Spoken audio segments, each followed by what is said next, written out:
자, 오늘 우리는 아주 특별한 언어학적 추적을 한번 시작해 보려고 합니다. 우리가 무심코 내뱉는 말 한마디에 숨겨진 1500년 전 문명의 설계도를 찾아서 고대 한반도에서 일본 열도로 건너간 그 거대한 소리의 여정을 함께 따라가 보시죠. 바로 이 문장. 이게 오늘 우리가 파헤칠 미스터리의 핵심이라고 할 수 있겠네요.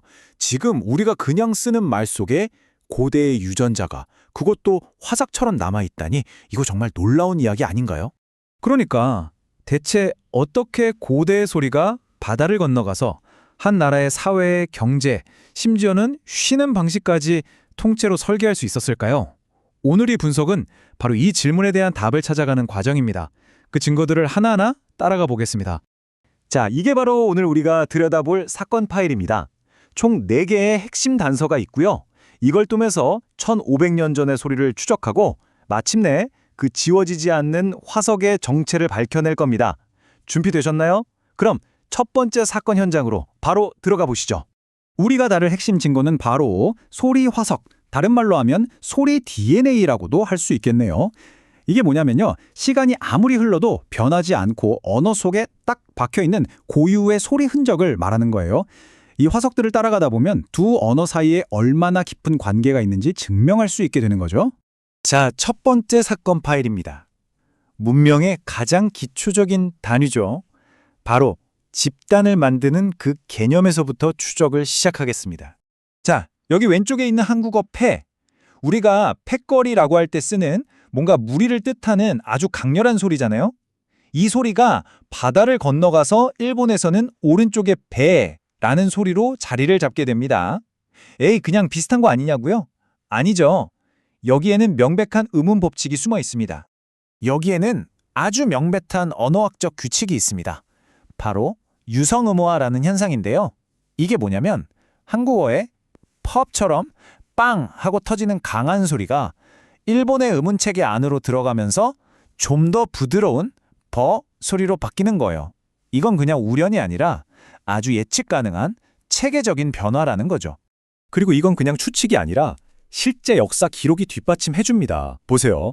아스카베는 백제에서 건너간 이주민 집단을 말하고 모노노베는 군사 집단, 하토리베는 옷감을 짜는 기술자 집단을 뜻했어요. 그러니까 이게 무슨 말이냐면요. 한반도의 패라는 개념이 그냥 건너간 게 아니라 일본 고대 사회의 그 직업별 집단 시스템 그 자체를 설계했다는 겁니다. 자, 다음 사건으로 넘어가 보죠.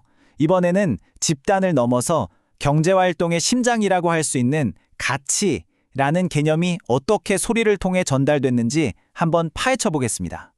여러분, 우리가 값어치 있다 할 때 그 어치라는 말 쓰잖아요. 바로 그겁니다. 무언가의 가치를 나타내던 이 한국어 소리가 바다를 건너가니까 일본에서는 가치나 가격 그 자체를 의미하는 독립적인 명사, 아따이가 된 거예요. 여기에도 어김없이 두 번째 핵심 규칙이 적용됩니다.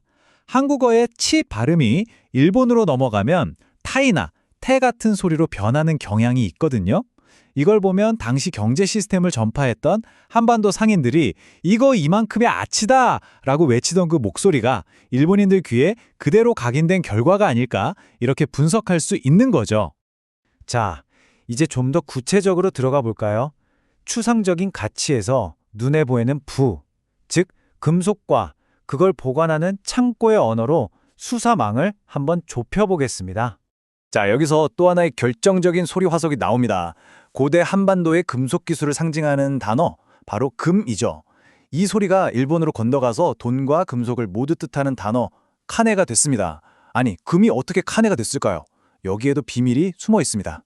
첫 번째 단서는 받침 미음과 니은이 서로 아주 쉽게 바뀐다는 음운 규칙이에요. 그래서 금의 미음이 먼저 니은으로 바뀌고요. 곧이어 우리가 살펴볼 또 다른 핵심 규칙과 결합하면서 카네라는 소리가 완성되는 겁니다. 부가 쌓이면 당연히 안전하게 보관할 곳이 필요하겠죠? 예전에 한반도에서 저장 공간으로 쓰였던 굴이라는 단어가 있습니다.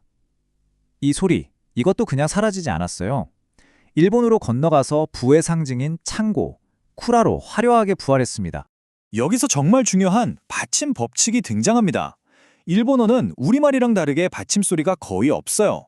그래서 굴의 리을 받침이 그냥 사라지기엔 너무 아까웠던 거죠. 그래서 살아남기 위해서 라라는 새로운 글자를 만들어서 뒤에 딱 붙게 된 겁니다. 그러니까 굴이 쿠라가 된 건 어떻게 보면 필연적인 결과였던 셈입니다. 자, 이제 좀 더 개인적인 영역으로 들어가 볼게요. 사회와 경제 같은 공적인 영역에서 벗어나서 가장 사적인 일상의 영역, 바로 안정과 휴식에 관한 소리를 들어볼 시간입니다. 참고에 쌓인 물을 지키려면 문을 단단히 걸어 잠궈야겠죠. 문을 걸다에서 나온 말 거리가 일본어로 건너가서 열쇠를 뜻하는 카기가 됐습니다. 우리말의 부드러운 기역 소리가 일본어의 좀 더 강한 크 소리로 변하면서 만들어진 또 하나의 소리 화석이죠. 문을 잠그고 나면 드디어 편안한 안식의 시간이 찾아오죠. 몸을 눕다. 이 동사의 핵심 뿌리인 눕이라는 소리가요, 일본어에서는 잠을 잔다는 뜻의 내루, 그 뿌리인 내가 됐습니다. 정말 신기하죠? 이렇게 가장 기본적인 인간의 행위마저도 소리로 연결되어 있는 겁니다.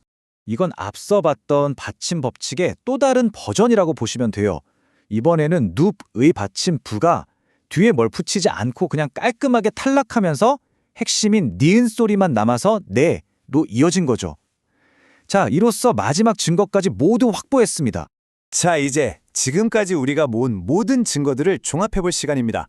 이 길었던 추적의 끝에서 우리는 과연 어떤 결론에 도달하게 될까요? 바로 이 표가 우리 추적의 최종 보고서라고 할 수 있겠네요. 한눈에 들어오시죠?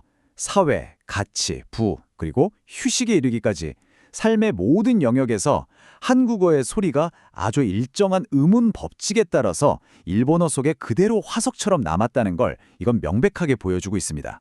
그렇습니다. 오늘 우리가 살펴본 건 그냥 몇몇 단어가 비슷하다, 이런 차원의 이야기가 아니에요. 이건 집단을 만들고 가치를 매기고 부를 지키고 잠드는 그 순간까지 말 그대로 한 문명의 소리가 다른 문명의 소프트웨어를 통째로 설계했다는 것을 증명하는 아주 강력한 증거인 셈입니다. 그리고 이 이야기는 우리에게 마지막 질문 하나를 던집니다. 오늘 우리가 일본어 속에서 이런 소리 화석들을 발견했잖아요. 그렇다면 우리가 매일 아무 생각 없이 사용하는 바로 이 우리말 속에는 과연 또 어떤 놀라운 고대의 역사와 이야기가 발견되기를 기다리며 숨어 있을까요? 한 번쯤 깊이 생각해 볼 문제가 아닐까 싶습니다.